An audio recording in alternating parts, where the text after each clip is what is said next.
There was a girl who delivered Oscar-worthy performances, but Hollywood, instead of praising her acting, handed her a nomination for Best Lip Lock. She threw a 200-pound stuntman to the floor, yet the world only talked about how low her zipper was. For Hollywood, she was just a poster girl, but inside, she was a warrior. This is the story of a 60-year-old woman who came for acting, but the world decided to sell her body instead. This is the story of Scarlett Johansson. It was 1992. An 8-year-old girl walked into the legendary Lee Strasberg Theater Institute, backpack filled with dreams. And that girl was Scarlett Ingrid Johansson. This is the same school that shaped icons like Al Pacino and Robert De Niro. And now, little Scarlett was ready to walk the same path. But don't let her age fool you. She wasn't a kid. She was a born performer, the kind whose emotions didn't run through her voice, but poured straight from her eyes. Whenever she performed a monologue, even 30-year-olds stood silent, just watching. This was the phase where Scarlett absorbed discipline, depth, and drama into her muscle memory. But when auditions began, her biggest problem became her own voice. Scarlett's tone was deep, husky, soulful, and casting directors kept saying, "She doesn't sound like a cute girl." Auditions became a marathon, rejection, a few tears, and then back to the next audition. How long could Hollywood ignore her? Then came 1994. Scarlett, just 9 years old, landed her first film role. The movie, North. Her character, Laura Nelson. Her screen time, only seconds. But even in those few moments, her camera presence felt like she'd done 10 movies already. After North, Scarlett did several supporting roles: Just Cause, If Lucy Fell, Manny and Lowe, and Home Alone 3. For me, the standout was Home Alone 3, where her sarcastic older sister attitude felt instantly relatable. And then came 1998, The Breakthrough. The film, The Horse Whisperer. Scarlett played a girl emotionally shattered, angry at the world, at herself, and even at fate. Her pain, her trauma, you could see it in her eyes. Audiences cried with her. After The Horse Whisperer, she didn't slow down. From a protective sister in My Brother the Pig to a rebellious teenager in Ghost World, Scarlett won the hearts of mainstream audiences. But the more she grew, the more Hollywood obsessed over her looks. And that's when her adult life began, a phase where her talent became secondary and her body became the focus. By the late 90s, critics called her one of America's most promising young actresses. Scarlett believed good scripts were coming, and she did receive them. But Hollywood viewed her through a different lens, a lens that cropped out her talent and zoomed in on her body. Her first mature, acclaimed performance was Lost in Translation, an intimate Japanese hotel room drama blending loneliness, identity crisis, and raw vulnerability. Critics said she deserved an Oscar nomination. But how would she get one when her introduction scene didn't show her face, but her underwear? An entire generation made that scene her identity. A formula was born. Put Scarlett in low-cut clothes, shoot her in slow-motion close-ups, and call it a day.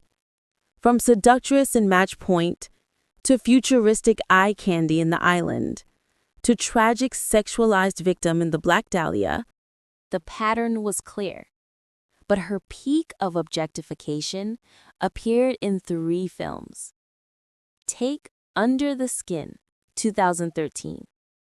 A dark film about gender, power, and vulnerability.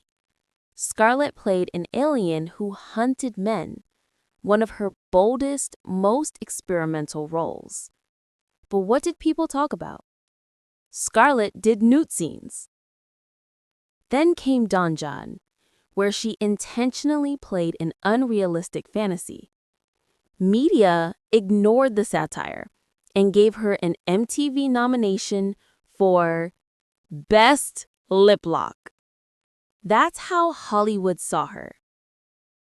Then came Lucy, where she delivered action, emotion, sci-fi brilliance.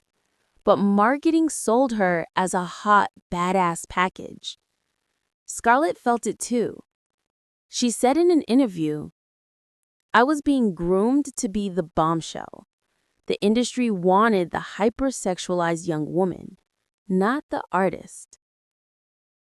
Then came 2009.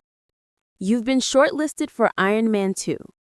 Marvel wanted to introduce Natasha Romanoff. Originally, Emily Blunt was cast, but her schedule clashed and Scarlett's name came up. She prepared intensely even before auditioning and nailed the role of Black Widow. She believed this character would break her old image, but Hollywood did it again. Remember Tony Stark's line when he first sees Natasha? "I want one."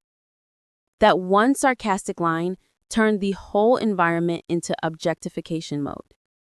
She wiped out an entire corridor in the fight scene, but all people noticed was how low her zipper was. Scarlett said, "It felt like I was selling a male fantasy, not telling the story." She felt disappointed, but she didn't give up.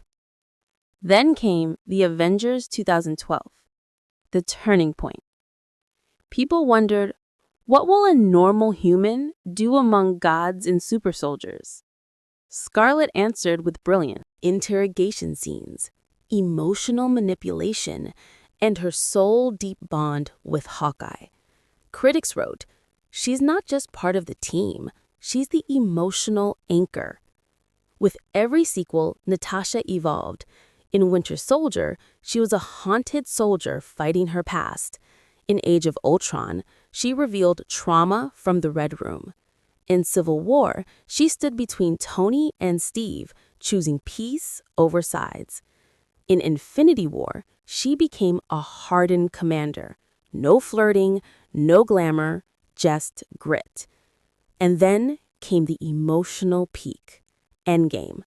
Natasha Romanoff sacrificed herself for the Soul Stone. The internet agreed. That was true heroism.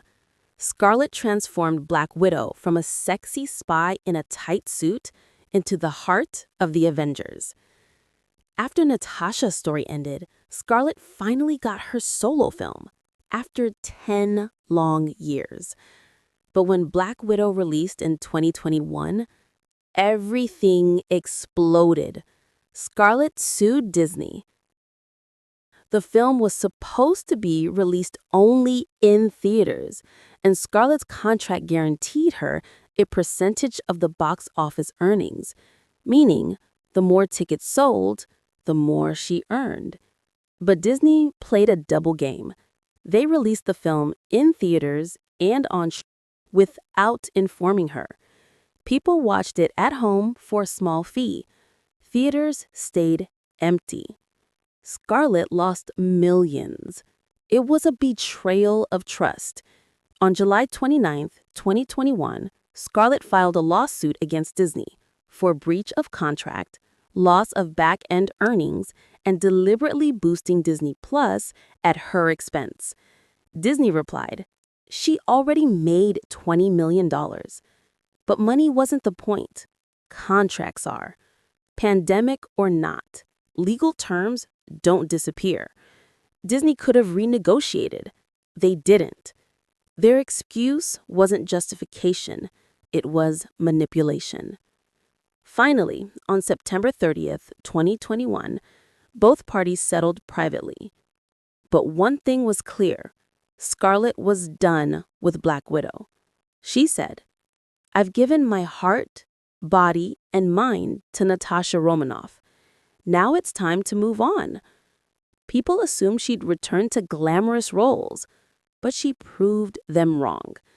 In 2019, she starred in Marriage Story, a raw courtroom drama without action, without suits, just a mother fighting to escape a toxic marriage. And then Jojo Rabbit, a satire where Scarlett played a German mother secretly fighting Hitler's regime. Not a single bold scene, only heart. And now Scarlett is returning to the wild jungles, where dinosaurs still roar. Her next film, Jurassic World Rebirth, releasing July 4th. And I'm certain Scarlett Johansson is going to crush this role. Hollywood saw her as a pretty face. Marvel turned her into a warrior. And Jurassic World will turn her into a legacy. Are you going to watch Jurassic World Rebirth? Tell us in the comments. And if you enjoyed our work, hit that subscribe button because we bring stories like this just for you. See you in the next video. Until then, take care, stay healthy, stay awesome.